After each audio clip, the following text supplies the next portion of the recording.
Ta tuna a gaban ku inna lillahi wa inna. To shi yasa har kullum mai ba shugaban kasa shawara ta fannin tsaro National Security Advisor Malam Nuhu Bado yace a shaidawa al'umma cewa magana tsaro ba magana ce ta siyasa ba.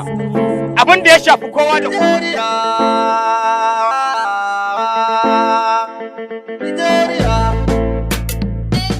Ana ta haska fim Naija, ana ta haska fim, ana ta haska fim, kasar mu na ta haska fim, ana ta haska fim Naija, ana ta haska fim. Naija, oh Naija, Naija,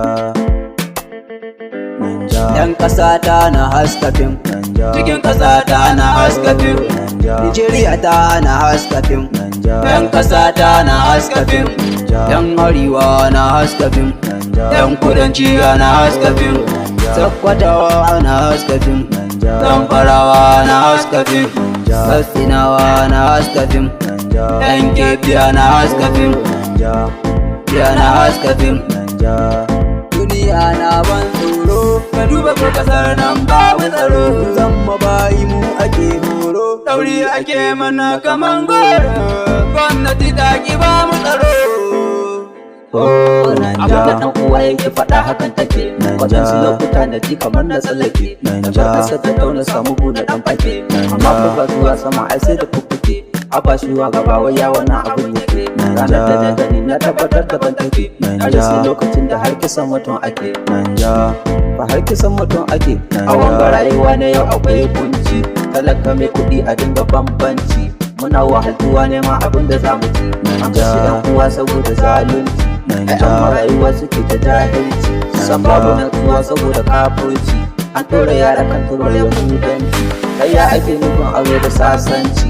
Ina kira ga yan arewacin Najeriya, da ma mutum kudu da ke cikin Najeriya, da masu yin fada a nan Najeriya, da manya-manya masu kudu na sanariya, shugaban kasa da gwamnatin samaniya, yan da jarumai da masu rafa duniya, yan bidiya da rediyo da yan jaridiya.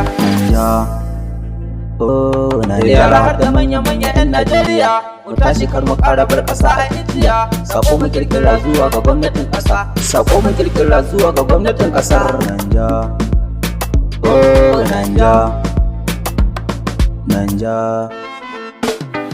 Na san waɗansu sun fahimta me nake faɗi, waɗansu na ji sun ce kamar suna faɗa, nufin su ni kawai na yi shiru na bar faɗa, domin suna da mafita hakan su jaddada, su sauya gunduma 'ya'yansu na akan nada, jirgi suke hawa always zai uban nada, wayo mu rayuwa ya zamu yi mu kukuta, wayo mu rayuwa ya zamu yi mu kukuta.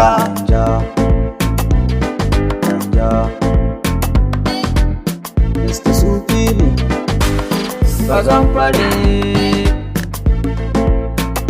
Nfarouk ne, Lion boy. Oh, Naija.